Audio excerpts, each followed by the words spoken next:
The shift is to the body and to an experience, having an experience. And it's also a geographical shift from India and the Far East to South America. Hinduism and Buddhism are out and shamanism is in.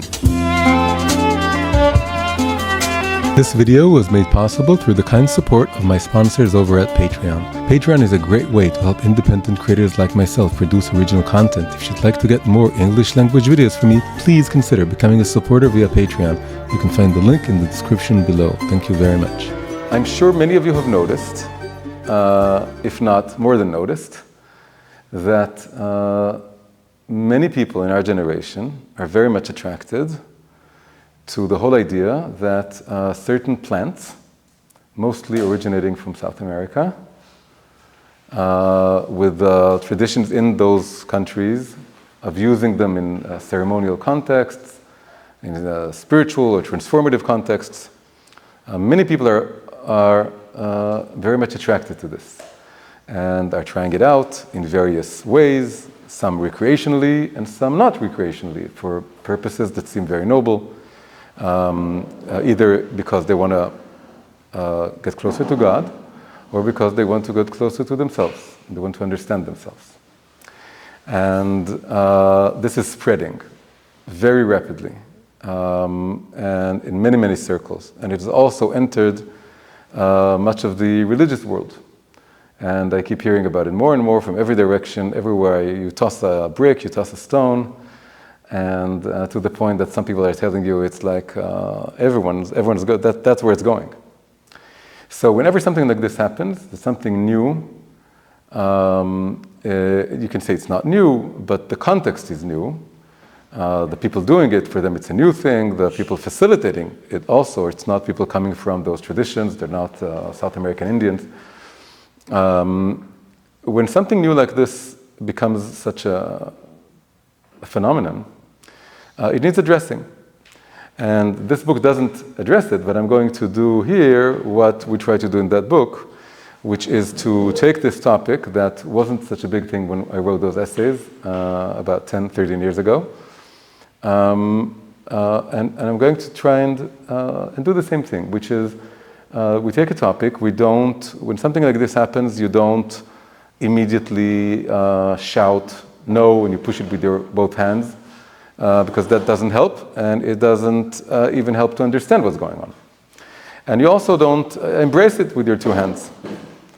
Everything that happens in the world, we need to sit and think about it and clarify it, and the best means that we have for this as Jews, and not only for us, it's our mission, that's our purpose, is to use this treasure that is accessible to us, the Torah, to use that to try and delve into the topic and understand it and look at all its sides and so on. So this is an exercise that I'm going to share with you. It's the second time I'm doing it. The first time was in LA a few days ago. It's like a second draft of something that I've been thinking about for some time, more and more. And so we're going to try and go into it. And the first place that appears to be the most obvious place to start is to seek where in the Torah are we told about a transformative plant. And we are told about a transformative plant in the story of the Garden of Eden, one of the very first stories. It's there, you don't have to look so far and wide. We are told that Adam and Eve were created in this mysterious Garden of Eden. Nobody knows where it is. It's unclear if it's a physical place. And all the trees were there, and all the fruits were there, and everything was there for the taking, except two trees. One was called the tree of life, and the other was called the tree of knowledge of good and evil. The word for knowledge, da'at, doesn't just mean knowledge. It also means consciousness in general. So it's translated as knowledge. That's one way of translating it. But in close proximity, we're also told that Adam knew his wife Eve. So to know is also, it's not just knowing from afar, it's something intimate, it's something that can maybe bring life. And knowledge is consciousness. In Hebrew, in modern Hebrew, we say muda'ut, but it's just a variation on the word dat. The tree of life is traditionally always understood as referring to the Torah itself. The Torah is the source of life, the root of life. And when you connect to the Torah, we have verses telling us this, Etz chaim le'machazikim ba, those who hold on to it, it becomes a tree of life for them. The tree of knowledge of good and evil is more confusing. And it's less clear what it is, what it does. But we know that both trees were forbidden. And they're at the very center of the garden. They're in the heart of the garden, but we're not supposed to touch them. And then comes along a serpent. It's not the serpent that we know. It's a talking serpent, it's a walking serpent. This image, this figure has been haunting all of biblical cultures, let's call it, or Abrahamic cultures, ever since we can remember ourselves as being culture. Very basic, very universal image. And this serpent seduces Eve, Chava, the woman, and tricks her into eating from the tree. He tells her, if you eat from this tree, your eyes will be opened, and you will be like God. And the reason God is forbidding this is that he doesn't want you to be like him. And she's seduced. The tree, the fruit is very beautiful, it's very attractive, and maybe the sound of the serpent is something about it very seductive. And she eats from the fruit, and her eyes are indeed opened to something. And then she seduces Adam. And Adam also eats from the fruit. And then the first thing that happens is that they do receive some sort of consciousness. They become very conscious of their own nudity. They take fig leaves, they create a loincloth. And then God, of course, knows what they did. He starts looking for them. He asks them, Ayeka, where are you? It's a famous question. It's a famous question about the question. He knows where they are. The Rashi says that he's only making conversation. That's basically Rashi's answer. It's very famous, the story, Hasidic story about the Alter Rebbe, the founder of Chabad. He was imprisoned by the Russians. And the interrogator was a very intelligent interrogator. He asked him, why did God ask the man and the woman, where are they? He knew. And so he told them the answer, the Rashi's answer, that he was making conversation. He didn't want to intimidate them. So the Russian interrogator apparently was a clever guy. He said, no, I know what Rashi says. I want to know what you think. And then he said, it's a question that has to reverberate for all of us. Where are you? Where are you? Where are you in your life? What did you do? What have you been doing until now? What will you be doing from now on? The most penetrative question there is. And then he asked, did you eat from the fruit? He says, yes, I did, but it's not my fault. It's Chava's fault. He asks Chava, she said, yes, I did, but it's not my fault, it's the serpent. And they blame God, because Adam says, it's the woman that you gave me. So implicitly, he's blaming God. They're playing the blame game. And then they receive punishments. And the punishments, they go in the same order that they sinned. The serpent is punished by losing his ability to walk. He has to crawl on the ground, and everything that he's going to eat will taste like dirt. And also, there will be enmity between him and Chava. That's what it says. I shall put enmity, eiva, between you and Chava, and your seed and her seed. And there's this very massive separation made between the serpent and Chava, because the serpent seduced Chava. And you will be able to bite humans at their heel, but they will be able to crush your head. And then Chava is punished with the pain of labor, and also with having the man, with him having the ability to rule over her, to govern over her. He shall, huim sholbach, he shall govern you in some way. And this is another separation, not as powerful, this time between Adam and Eve, because the serpent seduced Eve, and Eve seduced Adam. So there's separations that need to be made. They need to be distanced. But the distance between the woman and the snake is bigger, and the distance between the man and the woman is smaller. They're together, but one rules over the other. And then Adam is punished with needing to work hard with the sweat of his brow to produce bread and to work the toil the land. And then Adam and Eve are banished from the garden. And interesting, the serpent isn't. The serpent isn't banished from the garden. Very interesting. All three sinned. There were three sinners. But the man and the woman are banished together. They remain together. That's another, it strengthens the idea that there's more enmity between the serpent and Eve. But also, the serpent maybe remains there, unclear. Now, when we have a story like this, we need to find, and we want to find a Kabbalistic, a Hasidic, use the language of the inner wisdom of the Torah to start cracking it open. And we get that in the Zohar. The Zohar says something very beautiful, and that's going to open up everything for us and will connect us to our topic.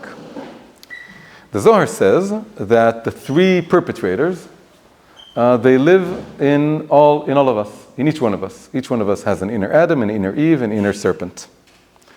Who are they? What are they? They are the moach, lev, and kaved. Moach is the brain, the intellect. Lev is the heart, the emotions. And liver is it's associated with the whole lower torso. It's the realm of desires, the realm of behavior. We can simply call it the realm of the body. It's the most bodily. So we can talk about moach, lev, kaved as being the head, the heart, and the body. And these correspond to, respectively, Adam, even the serpent. Adam is the brain. The brain is the intellect. The intellect, there's something about the intellect in both men and women that is more masculine in nature. It comes at the things from above to below. It comes from how they should be and how we need to understand them. It tries at least to be objective, that is to look at things from a distance, not to experience them, not to get lost in them in any way, to observe them, to analyze them. There's something masculine about this. And so Adam is the intellect. And the heart is Eve. There's something in the heart, both men and women, that is more feminine. It has to do with bonding with the other, bonding emotionally. It has to do with trying to empathize and feel, not to be objective, to be subjective. This is more feminine. Women tend to be more cooperative and more empathetic, and so on. And finally, the serpent is symbolic, or is the embodiment of the liver, or what we now call the body, something that's far more close to the ground, connected to the ground, is the part of us that is embodied, that feels embodied, and that is lower even than the heart. And it has to do with something more like a sensual experience. And a nice little allusion or hint at the fact that this exists in all of us, and in particular that it all exists in our head, because we talked about three levels in the body, but we can also talk about it as being in the head, is that the final three letters of moach, lev, kaved, right? It's chet from moach, bet from lev, dalet from kaved. What do you get? Chabad. What is Chabad? Chabad is the initials of chokhmah, bina, and da'at. Often chokhmah, bina, and da'at, most of the time we talk about them as creating like a triangle, with chokhmah, bina at one level, and then the da'at. But another way of looking at it is that it's like the body, that it's the head, that the chokhmah is above the bina, and the bina is above the kaved. And that goes along with a very famous model. Many people know this. It's called the model of the triune brain. It talks about three levels in the brain. That the cortex, that's like the moach within the moach, that's the intellectual part. And then you have the limbic system, which is the emotional part. And then you have the reptilian brain, which is the most fundamental part connected to the brain stem. So reptilian goes with the snake very well. The limbic, the emotion, goes with Chava. The intellect goes with the Adam. That is from looking at the last letters. If you look at the first letters, you get another important Hebrew word, not an initial, an actual Hebrew word. Moach, mem, lev is lamed, kaved is kaf. You get the word melech. Melech is the root of king, kingdom, kingship, and also to rule, to govern as a king. What does this tell us? It tells us that the three levels that have been separated, they worked too much in coordination, not in a good way in the Garden of Eden, so they needed to be separated. It goes like this, that now the moach should govern the lev, right? The head should govern the heart, and the heart should govern the liver. So in the same place that the Zohar tells us that the Adam, even the serpent, are the moach, lev, and kaved, it also tells us this, that the head needs to govern the heart, and the heart needs to govern the liver. And if you look very closely, you even see what I said before, that the enmity or the division between the heart and the liver is more powerful than the division between the head and the heart. What does it say? It says that the head should ride the heart and then govern the heart. It's like someone mounting an animal and then guiding the animal.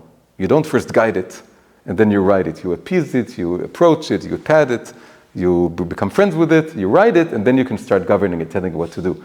The head needs to, we always say this, moach shalit el halev, the head needs to govern the heart, very basic also in Chabad, repeated very often, but the full original term is, first you need to ride it, to place yourself on top of it, right, in a way that cooperates with the heart, and then you guide it. But when it gets to the heart and the liver, it's a bit different. It says first you need to govern it, then you can ride it. You can imagine that the liver is like a wild animal, and it needs to be first put into check, right, like the serpent. And then, because there's enmity there, it works against you, and then you can start working with it. But with the heart, it's different. The whole thing opens up now that the whole story of the Garden of Eden is like a bit like a love triangle, with Eve in the center, and the two other figures fighting over her, right? Adam on the one hand, her husband, and the serpent trying to pull her away from Adam, or maybe divide them. It's like a lover, like someone who comes on the outside, and that's from the heart. The head is the influencer, the giver, the teacher. The liver only needs to learn, to receive, to be guided, and Eve is very confused, or is torn, and she can be both received from this direction or received from the other direction. So Melech, the kingly personality, is someone with the head over the heart and the heart over the liver. But in the Garden of Eden, the opposite happened. The serpent seduced the woman seduced the man. So what do we get if we reverse the order of the three words? We get, it doesn't sound like a word, but it is a word. We get the word kalim, and kalim is a word. It means, in three letters, it means destroy them, annihilate them. And the story of this word is that we're told that Bilam, the prophet, who was hired by Balak to curse the Jewish people, but in the end, it ended up that Hashem transformed his curses into blessings. But when he did it, he knew that there was one instant in the whole day that God is angry. It's called Rega Be'apo. There's a moment of anger. And he knew how to pinpoint the moment, but he needed to find a very, very short curse. So the short curse was to say Kalem, which basically is to wish for the Jewish people that their liver shall govern their heart and their heart should govern their head, and not the other way around, and they'll be destroyed of themselves. You just have to put that one word, little word, whisper it, and then everything is reversed. That's the serpent himself speaking. That's what the serpent wants. The serpent wants everything to be reversed. He wants to lead the way. And God changed it. And if you look at all the blessings that Bilam says, he uses the word melech there at some point. He says, Torat melech bo. There's a Torat melech, the blowhorn of the king, or the hailing of the king. And so that was changed. Okay, so we went to the Garden of Eden because of the tree of knowledge, and we wound up with these three figures. And we know that they exist within all of us, and we know that there's tension between all of them, but it can be resolved, and it has to start at the top and go to the heart in a way that it is more cooperative, and then it has to go all the way to the liver, but it's more complicated. It's more, it takes more work, and there has to be more distance, let's put it, right? Okay, how do we get from this to where we are today, what we want to explore today? So there's something very interesting going on now. If you look at modern day Judaism, and you look at the 20th century, actually it begins already in the 18th century, becomes stronger in the 19th, but I'm looking at modern Judaism, the secularization, the whole split into more observant and traditional and those less observant and everything in between. And this has been marking our history ever since the Enlightenment and the Emancipation. And up to this day in Israel, there's always this conflict, this tension between the Jewish part, the Israeli part, the modern, the traditional, so on. We see that there's a kind of inner history to it that's very, very interesting. It's not just Judaism, it's all over the world. But we reflect this very, very beautifully. And, in many ways, the Jews are like the heart of mankind. And we testify to things that everyone is going through, but sometimes in a more intense way. So what is the process that we're seeing? Something very interesting. The first challenges to traditional Judaism were very intellectual in nature. The first movement, with the Enlightenment, all the challenges, all secularization began with a movement called the Haskalah. What is the Haskalah? It comes from the word sechel. What is sechel? That's moach, that's the intellect. If you look at the first half of the 20th century, and of course before that also, all the challenges came from a philosophical point of view. It was ideologies.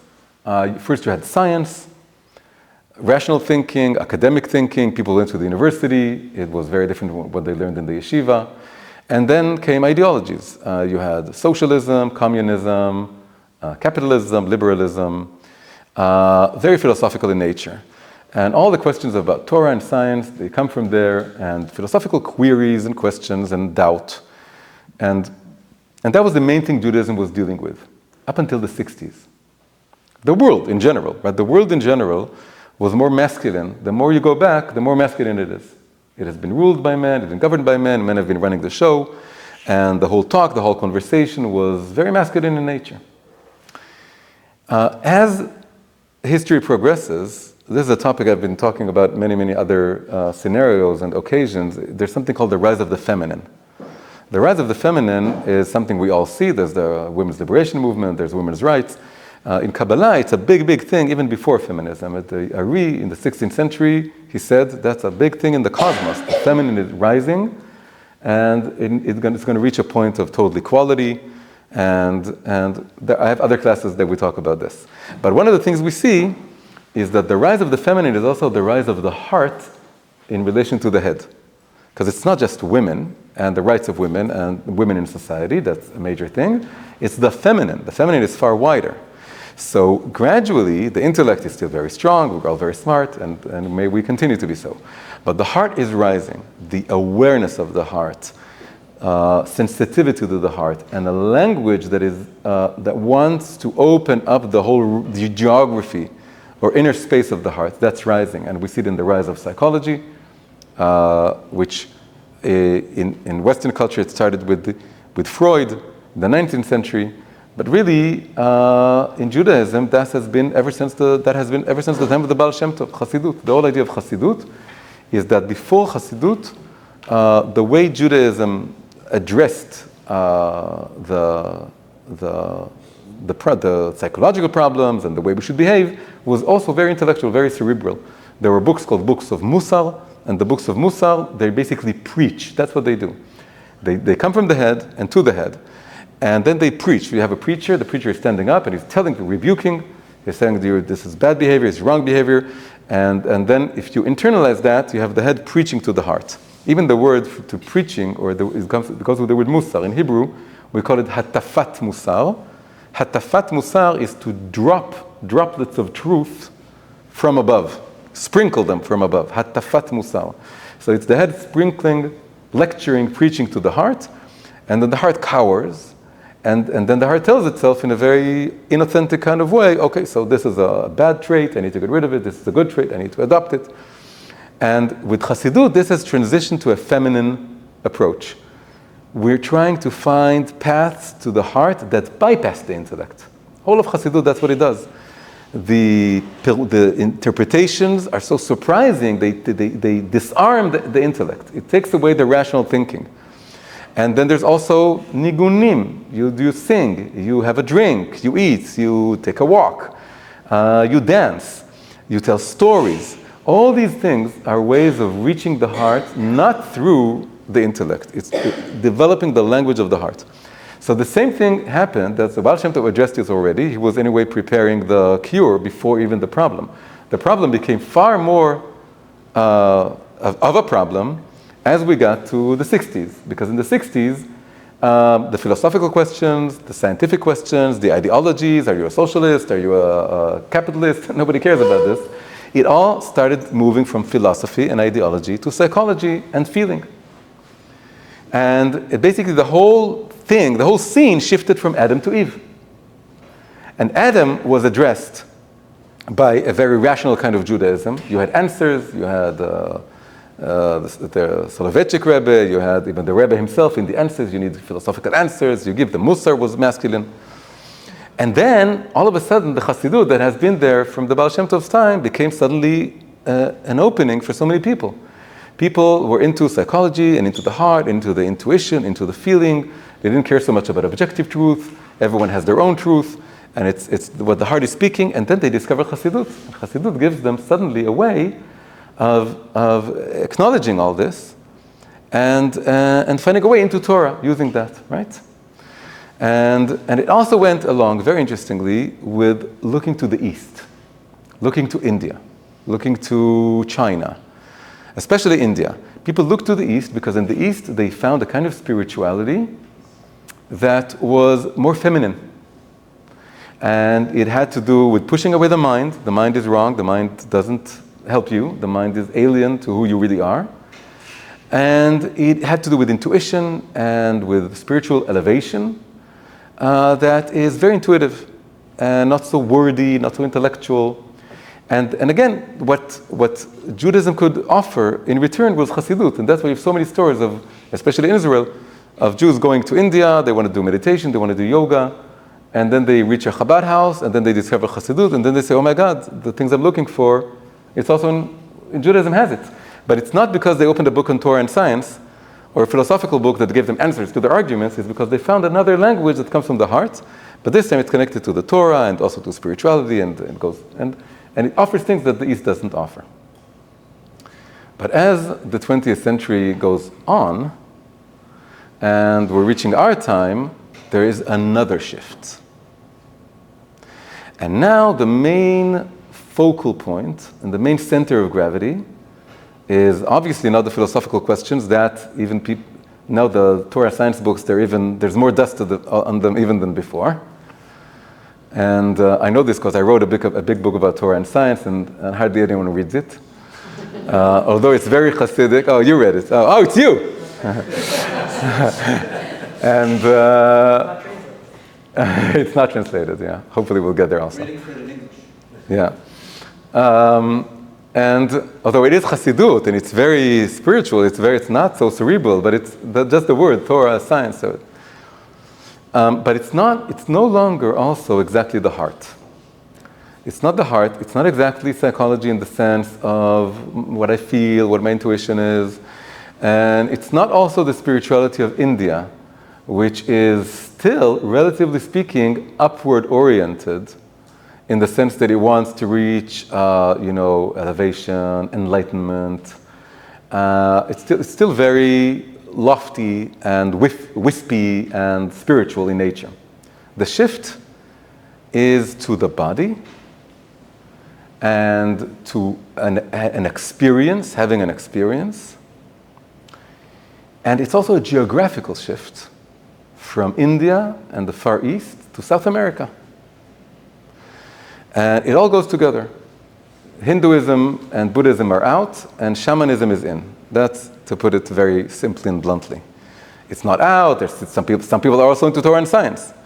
But the focal point and what gets people excited and what feels like the new thing, and this is very, very different. They're not looking for, some are looking for a spiritual experience, for enlightenment, it still exists, but it's not the main words you hear now. The main words, the language, and what attracts people and what people feel that they're getting out of it is that it doesn't take you up, it takes you down into your subconscious, into your body, and into a very, very visceral level of your existence, almost maybe from childhood, maybe from before childhood. And the purpose is also different. The purpose is to surface all kinds of things that are hidden there in order to heal them. So the whole language is now people talk about somatic experience. Soma is the body, about embodiment. And a main word that goes along with this is healing, with the idea being that these shamanic traditions in some way can help us heal. They can help us surface things that you can't get to with the intellect and you can't get to with the heart. So you need a new world, a new language, a new experience, and also new materials. Because with the books, you read books and you learn and you think about them. And the heart, you go into therapy, you go into meditation, and you connect with the heart. Here, these don't appear to be enough. And people feel that you need to do something far more physical. So the light version of this is something like breath work, or all kinds of things that are supposed to help you connect to the body in a different way, in a different level. But of course, the main thing, and that's in the title of the class, is the psychedelic plants, which open up states of consciousness and seem to be opening up and revealing levels from the unconscious that nothing else can do in such a powerful way. And so you have many people that for them this is the first time in their life that they even begin to acknowledge that there is something spiritual. People who were total materialists, who only believed in the scientific method, who only believed that there's only the physical world and its laws, they take this and overnight they believe that there's a soul, there is a hidden world, there is a God. And for other people, they know this, but they feel that they don't really know it. Now they really know it because they learned about it, but now it's like all of a sudden they see it. It's far more different. Now, of course, this also means something else. It means that if we've moved from the era of Adam and rectifying Adam using Jewish philosophy, then we move to the era of Eve and the sins of Eve. Everything is subjective, everything is in your heart, do whatever you want, do whatever your heart tells you, everyone has their own truth. We solved that, or we offered Chassidut in order to counter that, to bring a Torah of the heart. We had a Torah of the mind that rectifies the sin of Adam. We had a Torah of the heart which rectifies the sin of Eve. Now we have to acknowledge two things. That there's something about this new era that has to do with the serpent. It has to do with going worse and further down. It has to do with the serpent. But it also is a call, an invitation to come up with a new Torah. We had a Torah of the mind that answered Adam's philosophical questions or ideologies. We had a Torah of the heart that appealed to Eve, who took the fruit for other reasons. And now we need another Torah that can appease in some way or answer or rectify the serpent. And we have a name for this. It's called Torat Mashiach. Torat Mashiach is the rectification of the serpent, because Mashiach is gematria of serpent, of Nachash. So this is a story that we are living through now. And in a way, looking at in the most favorable light and in the most positive way at all the psychedelic revolution, ultimately, what it's really all about, what people are really looking for, and the reason it's now coming into the world and becoming such a big thing, and the reason now there's an exodus from India to South America, a spiritual exodus, is because people feel it's time for Torat Mashiach to be revealed. That's what they're really looking for. They may not know it, they may not call it this way, they may not be aware of it, but really that's what they're looking for. The reason they went into all those philosophies is because they wanted Jewish philosophy to come up with answers. And the reason God sent those philosophies and the Haskalah movement is so that Judaism evolves philosophically. It becomes more nuanced and more sophisticated and would answer all kinds of questions. It would address modern science and address physics and biology and sociology and history and Marxism. That's why Haskalah came along. And the same goes for all the more emotional, heart-oriented culture that, like I said, is very feminine, has to do with Eve. I didn't say before, I should say it now. That's why in the 60s everyone had long hair. It was all Eve speaking. That was the whole story. It was all very feminine. People go to the East, they come back very feminine. They have long, billowing clothes, and everyone's talking feminine. And now it's moving to something that we first need to acknowledge. It has to do with the serpent, and we have to understand what it means. So it means that it's the most dangerous, it's the most seductive, it's the most powerful, but at its heart, what we're looking for, what we need to find, and what could provide the answer is a new kind of Torah, which is Torat Mashiach, which somehow helps us, brings the Torah into our body, into our life, into our experience in a way that previous generations it didn't work. And now the rain is getting stronger because everything is becoming more dramatic. Now, a few things just to illustrate just how true this is. Start off very simply. Guinness Book of Records. You go and look at snakes. So you can look for the longest snake, the longest living snake, all kinds of ways of records in the Guinness Book of snake records. But we are looking for a particular record. Why? Because the serpent has to do with the liver. And how do you say liver in Hebrew? I said it before. It's kaved. What is kaved? It has another meaning. It means heavy. And this heaviness is going to be a big topic here. What's the heaviest snake in the world? The anaconda. Where does the anaconda live? South America. You go to the tribes that started one of the main things that's going on. It's called ayahuasca. This is all coming from a very pagan world. Every drug, every plant has their spirit, has its spirit deity. What's the spirit deity of the ayahuasca? It's the anaconda. A lot of people who took ayahuasca, they see big snakes.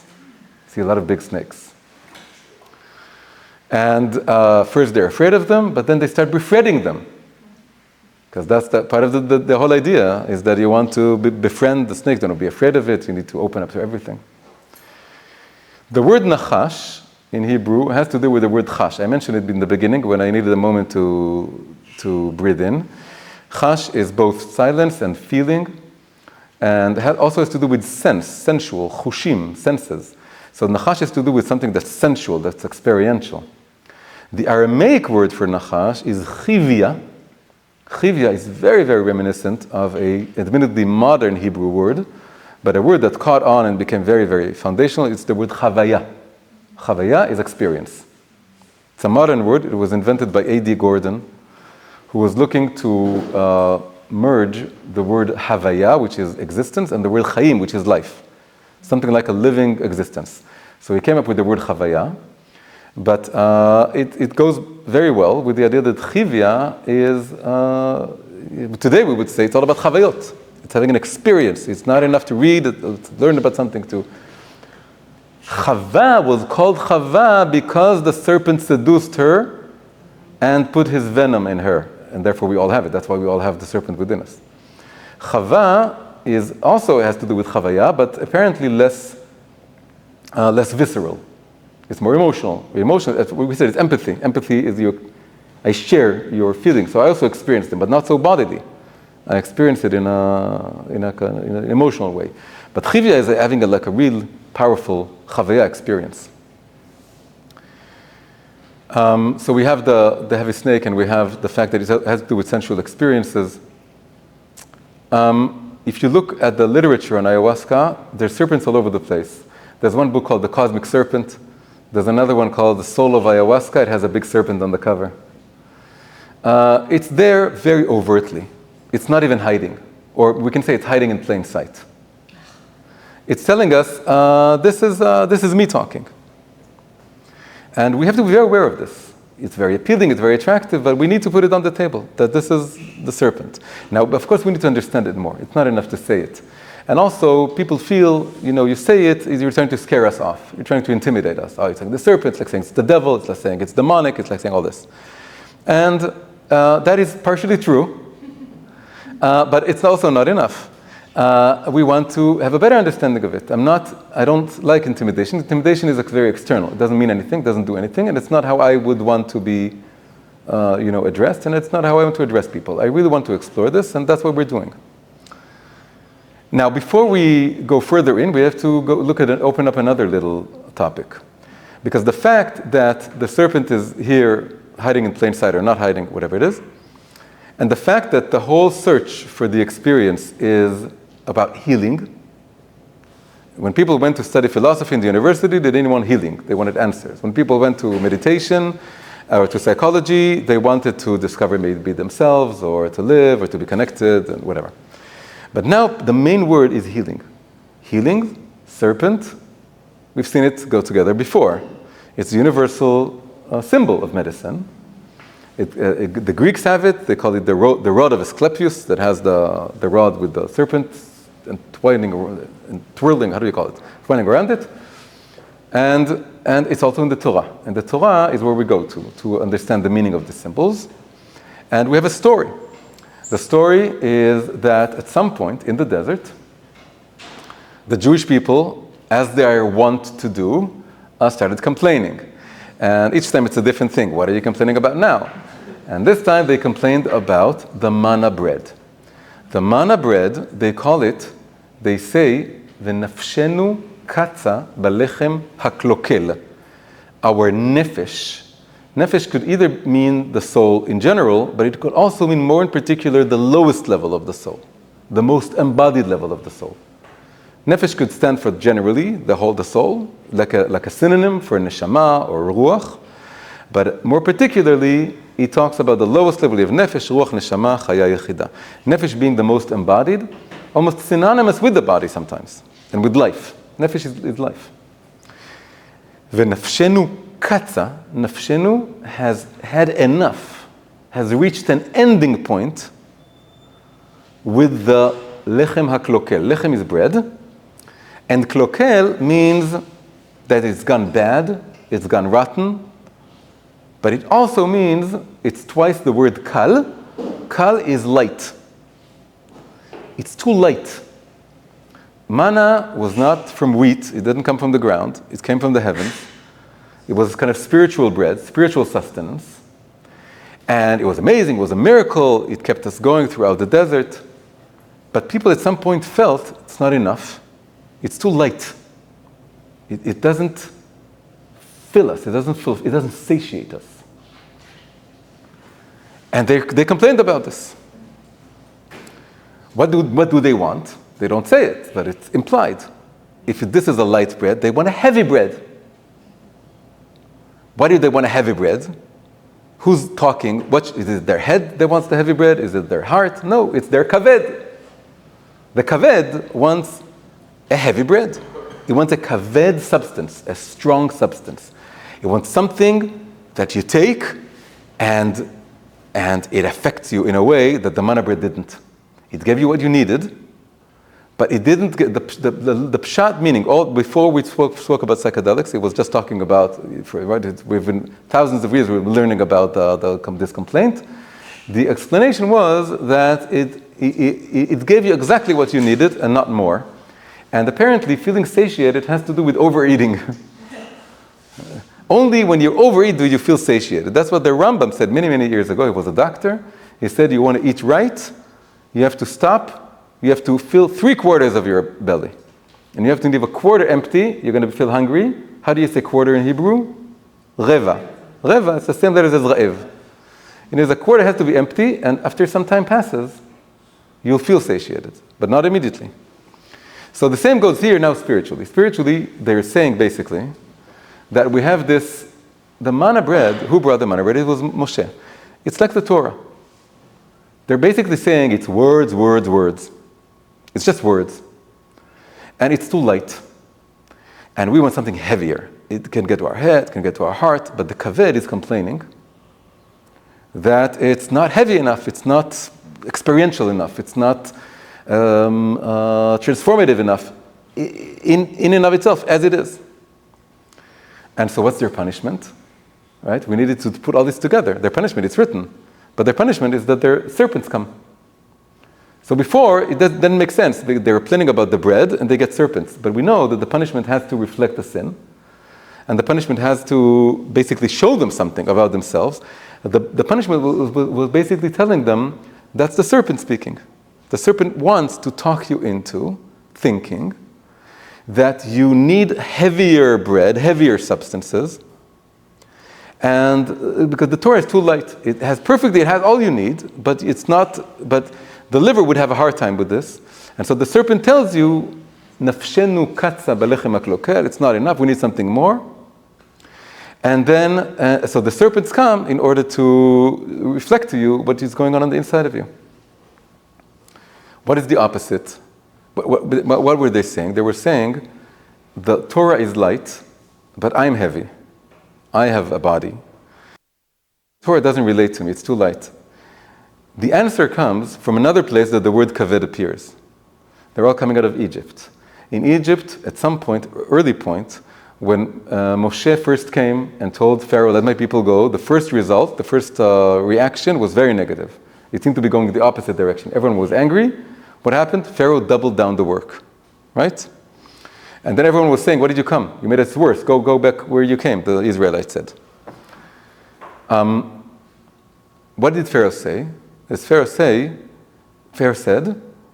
Tichbad ha'avoda al ha'anashim, the workload should be even heavier, ve'al yish'ou bedivrei shaker, and they shouldn't listen to false promises or false hopes that I'm going to double down, the slavery is going to increase. It's a terrible word, cynical word, coming from an evil person, Pharaoh. But in Chassidut, did something very interesting. Chassidut said, everything Pharaoh says has a spiritual root, and it can be reversed. This comes from the Zohar. Zohar says that there is a Paro de Kedusha, a holy Pharaoh, and that he's higher even than Moshe. He's coming from the crown, he's very powerful, and Paro here, the evil Paro, is the counter figure of the holy Paro. And so that sentence, Chassidut said, is a very important sentence for every Chassid to know. Whenever you're looking for a shortcut, whenever you're looking for something to take the load off of you, to make it easier for you, to give you like a patent, like a segula, you know that you do it and then it shortens the path, then you need to remember what Pharaoh said. It's also the good Pharaoh saying. The good Pharaoh, he said it in a negative context. But the good Pharaoh is saying the same thing. The work is hard, and and the workload is on you. Tichbad ha'avoda al ha'anashim. You, the people, you need to work hard in order to do whatever it is you need to do. The avodah of Chassidut, the inner work of both understanding your problems and solving your problems, and committing more to serving Hashem. The Torah is light and the work is heavy. The complainers in the desert wanted a heavy Torah and light work. They said that we don't want to do the heavy lifting. We want a heavier bread that would do the work for us. And the answer, of course, was you're wrong. It's not. And it's the serpent speaking. And the serpents come and start biting them. And they start dying in the desert, because that's a direct result, just like every punishment in the Torah. The flood was, the people were flooded anyway, flooded with desire, so the flood came, and same for every sin. And then they go, and then they do tshuva. They repent. They say, they come to Moshe, they come to Hashem, we're sorry, the manna bread is enough. We understand, we're going to work harder, but please make the snake stop. So the snake stopped. But the venom is still there, is in the blood, and people are dying. And that cannot be reversed. So then God tells Moshe, you need to build a serpent. You need to use the power of the serpent. And people, whoever will look at the serpent that you build, will heal. That's very, very interesting now. Because the serpent was very bad in the beginning. And then came the serpent who was a messenger of God, because the serpents were sent by God, but they were sent by God in order to hurt us, not to heal us, in order to show us that we're on the wrong path. But all of a sudden, God is saying the power of the serpent can somehow be used, but it's not a real serpent, it's just the image of a serpent. And they will look at it and they will heal. And Moshe takes brass, because brass in Hebrew is nechoshet, which comes from the same root as nachash. He builds a brass serpent, he puts it on a high pole, and people look at it and they heal. Now this is very weird, doesn't sound very Jewish, sounds idolatrous. So the Mishnah asks this question, very famous question. Did the serpent really heal the people, or did the serpent actually cause people to die? And the answer is no, it's not the serpent. The whole point was that this was raised up so that people will finally raise their eyes upwards. Not downwards, not towards their belly, not towards their liver, not towards their subconscious. They need to look up. They need to look from the serpent that's inside them, that is tearing them apart, that is hurting them, that is driving them crazy. The serpent here is like, there are people, that they give you a problem. Fraudsters, they give you a computer virus, and then they offer you the virus. And they did the whole thing.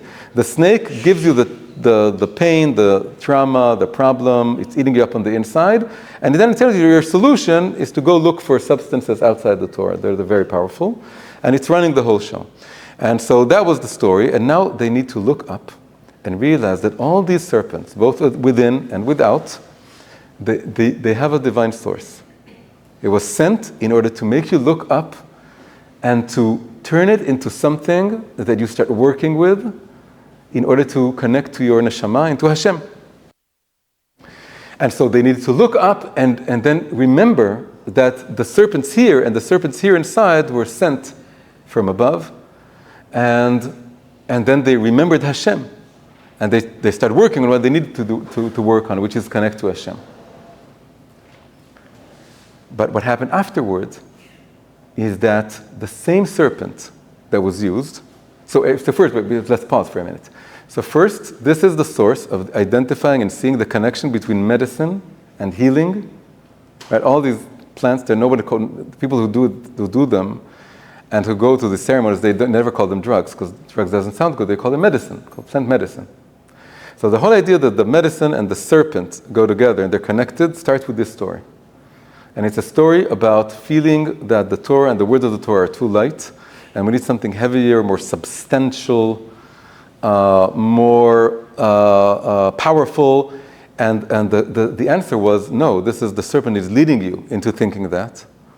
And that's why the serpent attack you. What you need to remember is that all this is an invitation to start going not into your trauma and into your past, but into your future, into your neshama. And that will help heal the things that come from below you, from the ground or from within you. That we do want healing, but it comes in the opposite direction of what you're thinking. Now, few generations pass. We reach the age of the king Chizkiah. Chizkiah is one of the best kings ever. He was almost Mashiach. He was supposed to bring Torat Mashiach and to bring the Mashiach, to bring the Geulah, but for various reasons, it almost happened, but it didn't happen. One of the things that he did was that he noticed that the brass serpent that was still around, it was never destroyed, the brass serpent that Moshe built, became idolatry. And people started worshipping it. And now this is very interesting, because this is a subtle repetition of the sin from the desert, But this time, I'm sure that what they were saying is, this isn't idolatry. This is Moshe's serpent. Moshe built it. This is Moshe's holy work. This is part of Judaism. It's part of the Torah. And it's Moshe's serpent that we're now coming to, and we want it to heal us, and we want to, and they're doing it in the name of the Torah. But Chizkiah realizes that's a terrible thing, and as much as it's a relic from the time of the Exodus, the time of the desert, and Moshe built it, and it was there to remind us, but if we're not using it to remind us, if we're using it in another way, it becomes the means, becomes something that separates us, or something that replaces the work, the heavy work, the hard work that we need to do. It needs to be destroyed, and we destroyed it. So this is a very, very important story to look at and to understand regarding this whole thing. Now we get to the final sort of act of the play, or the final understanding of really bringing the whole thing very much home. There has been endless opinions and debates as to what exactly the serpent is, what exactly it is. And for some people it's the sexual drive, and for some people it's just the ego, and we just call it Yetzer Hara, whatever it is. But Chassidut put the emphasis on something very surprising, and which I don't think anyone before Chassidut made it such a big deal. They said the serpent has to do with the faculty of imagination, with our imagination. Imagery. And it's called koach ha-medame. And why? Because medame has to do with dam.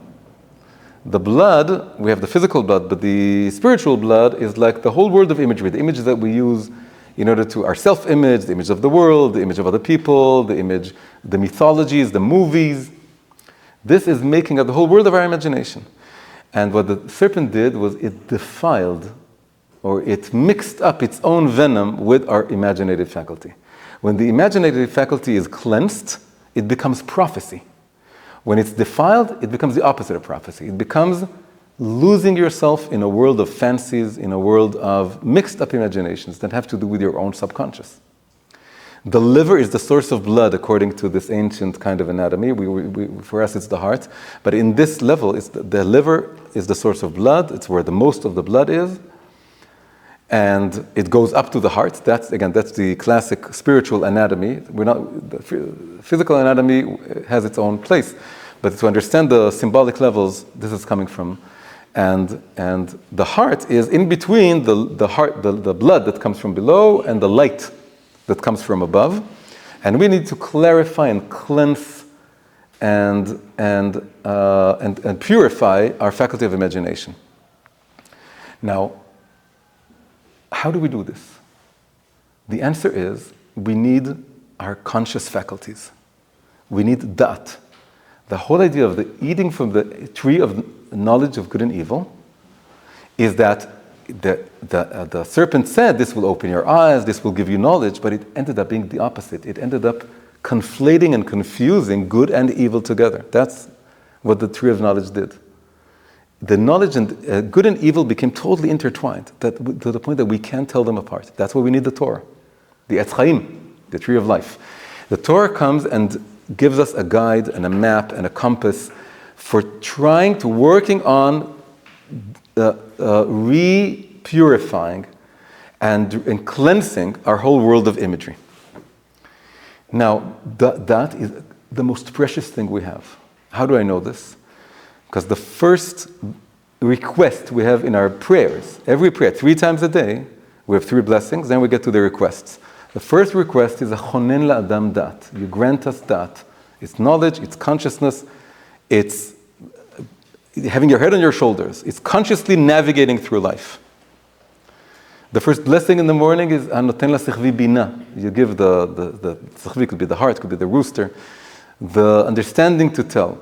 The first mitzvah, according to Maimonides, is you need to know that there is a God above you. Mitzvah leida sheyesh matzui rishon. What does that tell us about the subconscious?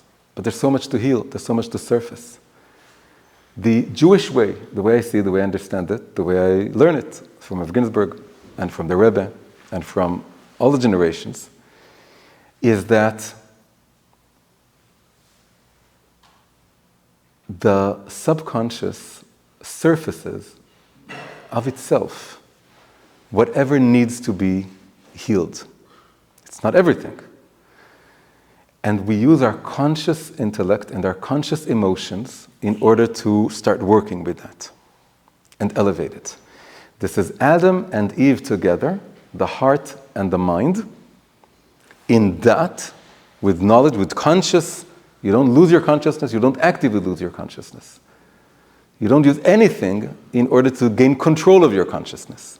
If you do something to gain control of your consciousness, then you are separating Adam and Eve, and you're also allowing the serpent itself to run the show. What external substances do, and this is why I think the whole story about the serpent and the fact that we have now reached the age of the serpent in many ways, is that these are substances that pry open the heart or the subconscious, almost with like a crowbar, because they're so powerful, in order to reach down and surface things that may not need to be surfaced right now, at least. To do it very actively and to do it in a way which takes our consciousness away, because we're not in control of it. And the thing is that what comes up is inherently unreliable. It's unreliable because we are unreliable, because the serpent is not outside of us, it's part of us, it's part of who we are. And this confusion or this mixture of spiritual and also psychological, true wisdom, truth, and dimyonot, imaginations, fancies, fears, fantasies, everything it is that is our dimyonot, it comes up all mixed up. Meaning, it's the things you're going to think that you're going to heal, you're not going to get a good understanding of what they are, because they're going to be mixed up with things that are not real. In fact, it could be totally deceitful. You can surface things that never happened. You can come up with a trauma that you never had. Because you have not taken the first means and the first thing that was said, that even the head and the heart, there should be some distance of one ruling over the other. Which then Chassidut also say, by the way, that there's also the inner heart governing the head. It's Adam and Eve mamish working together, the head and the heart. But there's enmity and division, and so there should be, between the serpent and the two human beings. They were sent out of the Garden of Eve, and he wasn't. They had to be totally separated. In order that with this consciousness, we work on whatever it is that comes. And we focus not on the trauma, not on the past, not on the pain. We focus on the future. And whatever arises, you don't repress. I think the main reason people are so attracted to this is that so many people in previous generations, including religious Jews, including religious Hasidic Jews, are not listening to their hearts at all, and they're not listening to their subconscious at all, and they're not dealing with issues that they have. They're living above those issues. They're living in some ideologies, and even Hasidut has become so cerebral, even there's the wisdom of the heart. For many people, I said this with sadness, but it's true, and we all know this. It has become by rote. It's become, you memorize the Tanya, you learn the Ma'amarim, and there's no connection. And so you see this, it becomes a joke. And so they say, okay, so the Torah must be too light. It doesn't go in, doesn't penetrate. It doesn't go in. That's not true. It doesn't go in because we have forgotten, or maybe to a certain degree, to a certain level, we didn't even know that there is another way of learning Torah that has to do with being very, very present and very connected and very focused. And it takes a lot of time. And it's hard work. The Torah is light. The Torah is very light. It's made up of words and customs that are very social. And it's not heavy. It doesn't it doesn't pry open the heart and does open heart surgery in order to go in there. But that's exactly the way it's supposed to be. And using both the heart and the presence and the focus, and realizing that the main point is not to know yourself. That was the saying on top of the Greek temple. Know thyself. That's not what we have it. For us, it's know thy God. And through that, you will rectify yourself, and you will know whatever it is you need to know about yourself. And that you can, what you need to focus on. So it does mean listening to what you have. It doesn't mean repressing. It doesn't mean ignoring. But it means that things come when they should. You don't go looking for ecstatic or intense experiences. That's the serpent. That's what he wants you to believe. And he will tell you, I'm Moshe's serpent. This goes along with the Torah, with the Kedusha. At least consider that all this talk, that all this trend, that all these people, as many as they may be, it's not a democratic vote. It's something else. We're looking for the truth. It doesn't matter how many people do it in either direction. It doesn't matter how many people like me would come and say what I'm saying. It doesn't matter. It's a question of, we have to take into consideration that the appeal is so powerful and so experiential, and will do everything in its power to tell you that it goes along with Moshe, just like the Nechushtan, that's how they call the Nachash Nechoshet, the brass serpent, is because it's the opposite of what we need and where we need to go. And it's coming from this thing called the serpent, which is really the confusion or the intermingling of very personal, subconscious fears and fantasies and hopes and experiences with the wanting, the neshama wanting to be connected to God. So what is Torat Mashiach? I think Torat Mashiach is the same manna bread, but it's us that are different. We need to heed the call. The call here is that we need to take the Torah to heart more than ever before, and not just to heart, but to our behavior, to our day-to-day communication with other people, to sensitivity, to living it, not just talking about it or feeling it, but truly living it. And we have to remember Chassidut is called Divrei Elokim Chaim. It's the words of the living God, or the living words of God. One final little thing. When I said before that the more Oriental type spirituality has to do with enlightenment and looking for a spiritual connection to Hashem, whereas this is more takes you towards the level of the body and experiences. And there's something very interesting. The emblematic image of people wanting to have an ecstatic spiritual experience, that's the story of Nadav and Avihu in the desert. Nadav and Avihu to sacrifice the 4 in fire. It was out of their vessels, and it was a good kavanah, but it was wrong. It was 4 in fire. They were consumed by the fire. And someone told me, rightly so, that that's not what the people looking for the psychedelic plants are looking for. They're looking for what we spoke about here, the healing and going down. And by a very interesting hashgacha pratit, when the person was telling me this, and he was trying to talk me out of taking the stance that I took now, he, by mistake, instead of Nadav and Avihu, he said Datan and Aviram. And then I thought, that's interesting. So everyone makes mistakes. Okay, but what happened to Datan and Aviram? It's true, there's something similar, but the opposite. They weren't consumed by fire. They were swallowed up by the earth. The story was that Korach and Datan and Aviram, they led the whole rebellion. And then there were 250 followers. The 250 followers, the masses, they were consumed by fire. And the way I look at it, that was like the masses looking for a trip, for a psychedelic experience, for the recreation of it. And then their punishment was the same. They were consumed by fire. They were looking for something mystical, and they found it in a bad way. But the leaders, the smart ones, the clever ones, they were swallowed up by the earth. They didn't go up, they went down. And Adama has the same root as Dam and Dimyon.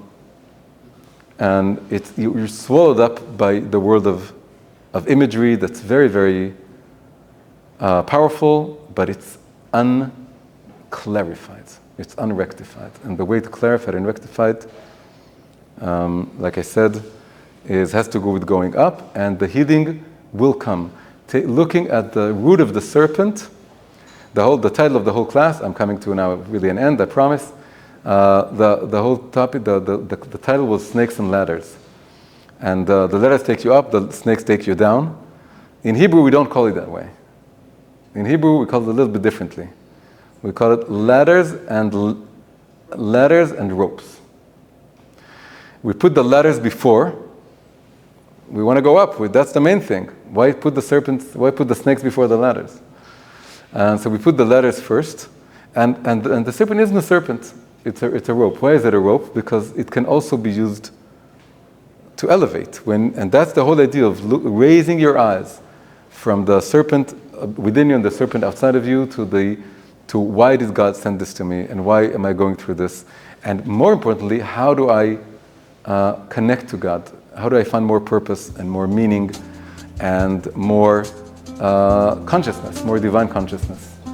And that, done the right way, can B'ezrat Hashem heal everything that needs to be healed.